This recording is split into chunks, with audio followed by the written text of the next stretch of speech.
Demand function नहीं पता, because वो तो डिपेंड करता है दूसरा फर्म क्या करेगा। तुम्हारे everything is very uncertain, indeterminate in oligopoly, ठीक है, इसलिए तो ग्राफ्स नहीं है, ठीक है। तो everything is indeterminate in oligopoly. तो any model okay which talks about oligopoly में इक्विलिब्रियम कैसे होता है, that model has to make some assumption about the reactionary behavior ना। and if I decrease the price, what will happen, that depends upon what other firms will do। तो different models है जो लोग assumption कर रखे हैं बाकी firm ये करेगा तो ऐसा होगा, बाकी फर्म ये करेगा तो ऐसा होगा। and all the models are basically assumptions regarding how other firms will react, ठीक है। the reaction of the other firms is not known, उसमें assumption चाहिए। तो उसमें there are certain models okay जो ये लोग चाह रहे हैं कि स्टूडेंट को पता रहे। एक मॉडल है kinked demand curve model, kinked demand curve model okay, एकदम सिंपल है। किंग्ड डिमांड कर्व मॉडल ये बोलता है कि all the firms are fighting for market share, nobody wants to lose their market share, nobody wants to lose the market share। तो if firm A reduces the price, अगर firm A दाम कम करेगा तो firm B क्या करेगा, वो भी दाम कम करेगा।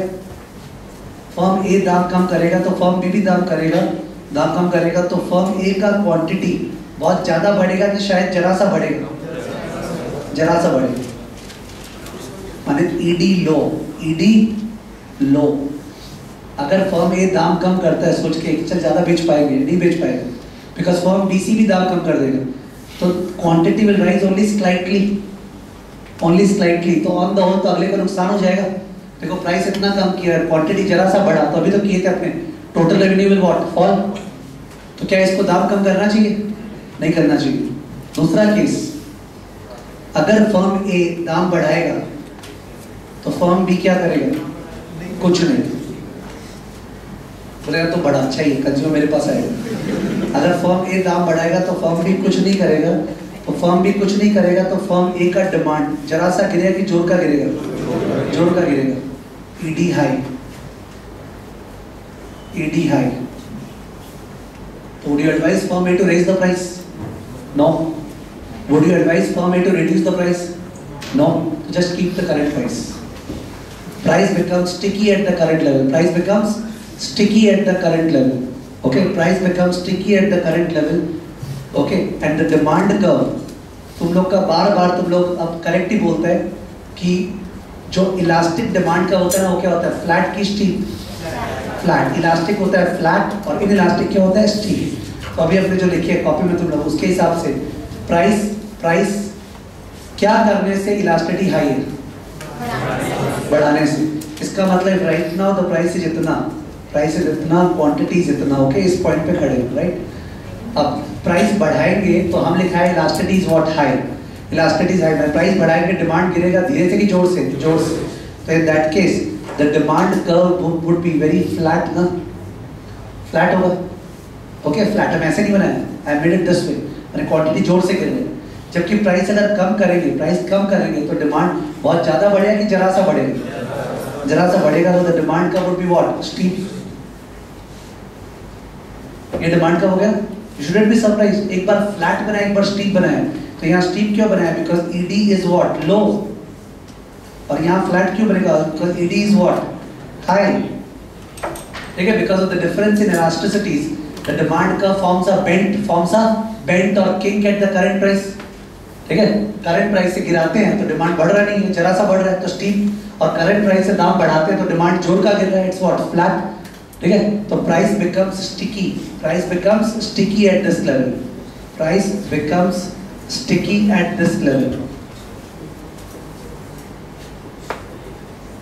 This is the kinked demand curve model, ठीक है।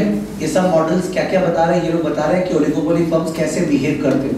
तो ये मॉडल बोलता है ओलिगोपोली फर्म्स ना दाम गिराते हैं ना दाम बढ़ाते हैं, जो प्राइस चल रहा है उसको रहने देते हैं, ठीक है। This is the explanation of the kinked demand curve model.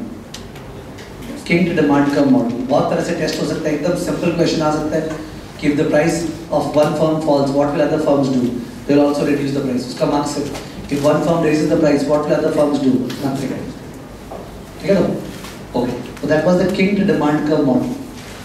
Second model जो है ना is the dominant firm model. Dominant firm model. Dominant firm model ये बोलते हैं कि डोमिनेंट फर्म मॉडल को हम ऐसे लिख रहे हैं, it's a price leadership model.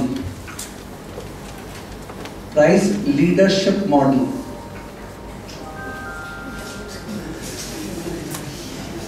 Price leadership model. Price leadership model. Okay, तो अगर अपने टेलीकॉम में ऐसा है नहीं, but if we assume that there is a particular firm जिसका मार्केट शेयर बहुत ही हाई या तो, और या फिर जिसका कॉस्ट ऑफ प्रोडक्शन बाकियों के मुकाबले बहुत ज़्यादा लो है, तो उससे बाकी फर्म सक नहीं पाएगा. ठीक है, if there is a firm जिसका कॉस्ट ऑफ प्रोडक्शन बहुत ज़्यादा लो है बाकी लोग के मुकाबले, तो उससे सक नहीं पाएगा, तो इन दैट केस इम्प्लिसिटली वो फर्म लीडर हो गया.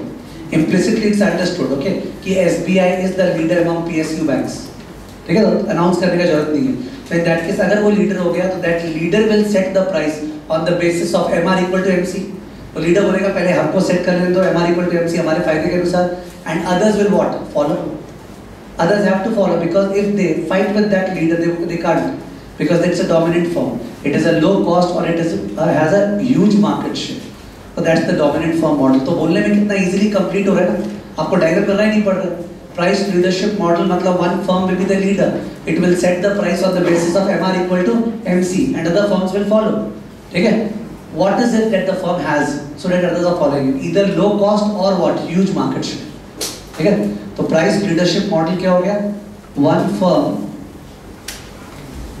Sets the price. One firm sets the price on the basis of MR equal to MC, and other firms follow. One firm sets the price on the basis of MR equal to MC, and other firms follow. ये जो dominant firm है, this dominant firm is either a low cost firm, what firm? Low cost firm, या huge market share,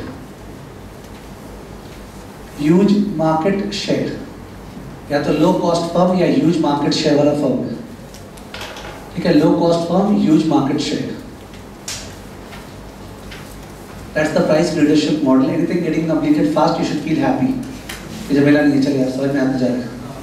You should not think that और होता काश इसमें.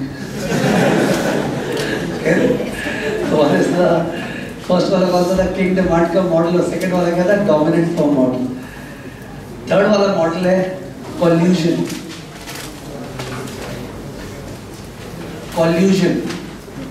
Collision तो word समझ में आ रहा है. ओके, तीनों चारों फर्म्स कार्टेल बना रहे हैं. कार्टेल, आर्टिफिशियल मोनोपोली बिल्डअप हो गया ना. तीनों चारों फर्म्स मिलकर कार्टेल बना लिया. आर्टिफिशियल मोनोपोली तो बन गया टू एक्सप्लॉइट द कंज्यूमर. ठीक है, तो कॉल्यूशन माने firms will form a cartel. form a cartel for limiting supply,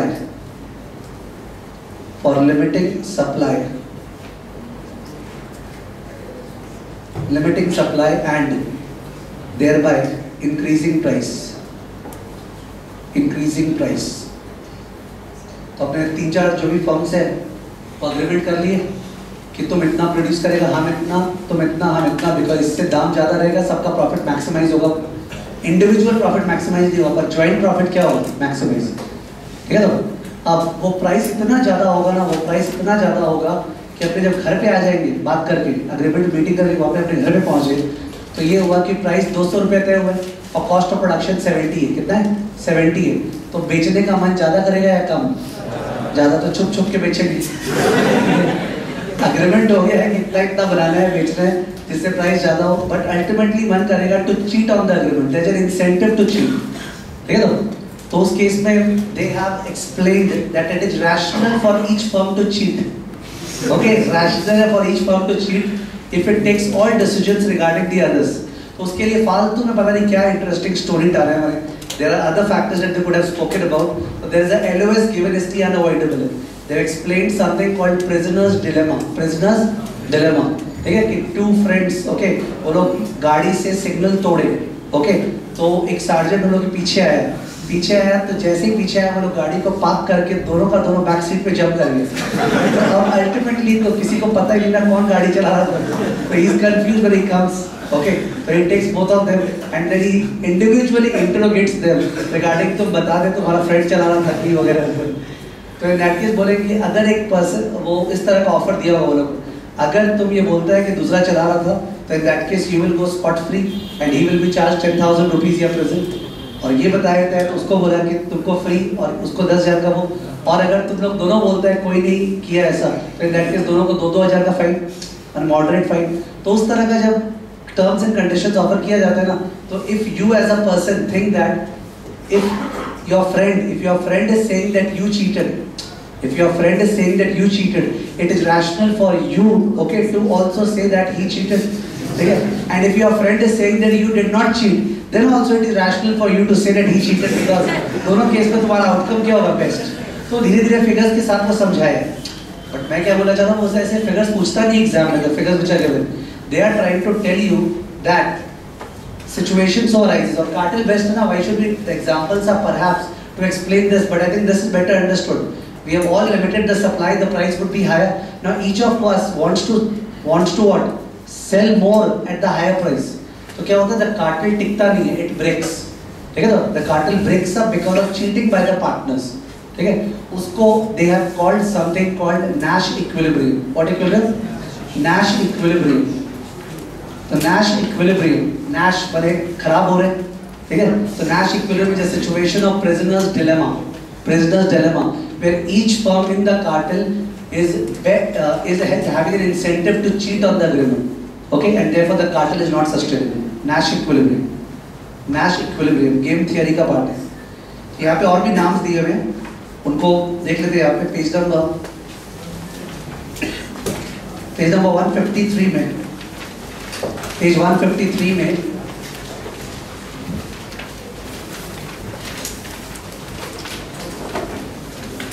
page number 153 में किंग की डिमांड कर्व एक्सप्लेन, डोमिनेंट का फॉर्म मॉडल एक्सप्लेन, उसके बाद game theory. What is game theory?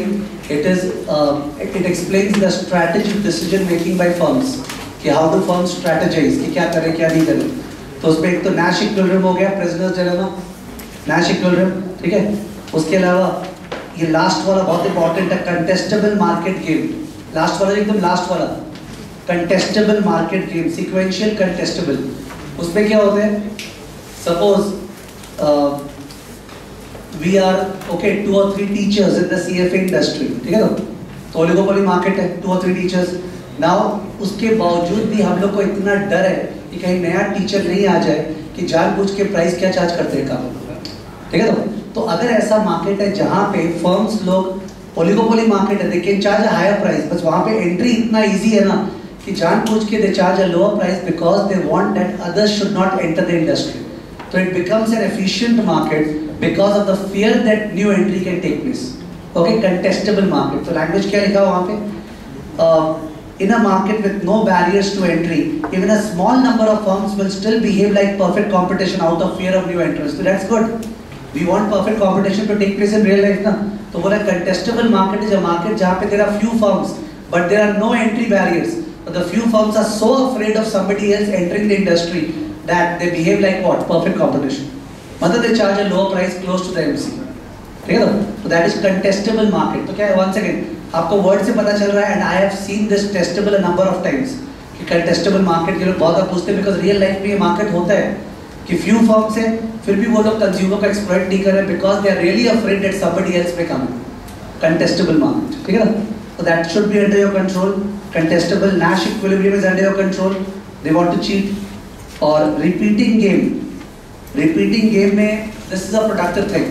Nash equilibrium में तो खराब हो रहा था कि अच्छा हो रहा था, फर्म्स का खराब हो रहा था ना अल्टीमेटली। तो रिपीटिंग गेम में ये लोग बोल रहे हैं कि इस तरह का ट्रांसपेरेंसी डेवलप करते हैं कि ये मेरे को पूरा स्पॉट कर पाएगा हमेशा, और हम इसको स्पॉट कर पाएगा। कुछ ऐसा टर्म्स एंड कंडीशंस में एग्री करते हैं और लॉन्ग टर्म सोचते हैं कि ट्रस्ट और फेथ आ जाता है, तो उस केस पे they don't cheat. Okay, repeating game theories, that's the opposite of Nash equilibrium. What language have they used? a variation away from Nash equilibrium outcome where competitors learn to trust each other, all benefit by restricting supply, no one cheats, and the monopoly-like power can be sustained. मतलब Nash equilibrium का ठीक उल्टा. But what does that require? Transparency. कि जब मेरे को पता है ना कि तुम मेरे को देख पा रहे हो, if I know that you are able to see me, how can I cheat? That sort of transparency is required. Okay, for the sustenance of repeating game theory. Advertising और R&D game में कुछ नहीं है, advertisement में focus है. These are the different oligopoly theories, and I said ये सबसे ज़्यादा easy होता है complete करना, because सब theory बोलते बोलते हो जाता है. The last market, उसके पहले वाला page is monopolistic competition. Monopolistic competition. Monopolistic competition में सबसे पहला क्वेश्चन ये कि अगर कोई स्टूडेंट इतना लो लेवल प्रिपेयर्ड एग्जाम में कि मोनोपोलिस्टिक कंपटीशन को मोनोपोली सोच के टिक मार्क करेगा तो गया, ठीक है? बिकॉज मोनोपोलिस्टिक कंपटीशन में how many firms are there? Large number of firms. Large number of, क्या बोले इस बार वर्ड? इंडिपेंडेंट और इंटरडिपेंडेंट फर्म्स. Independent firms.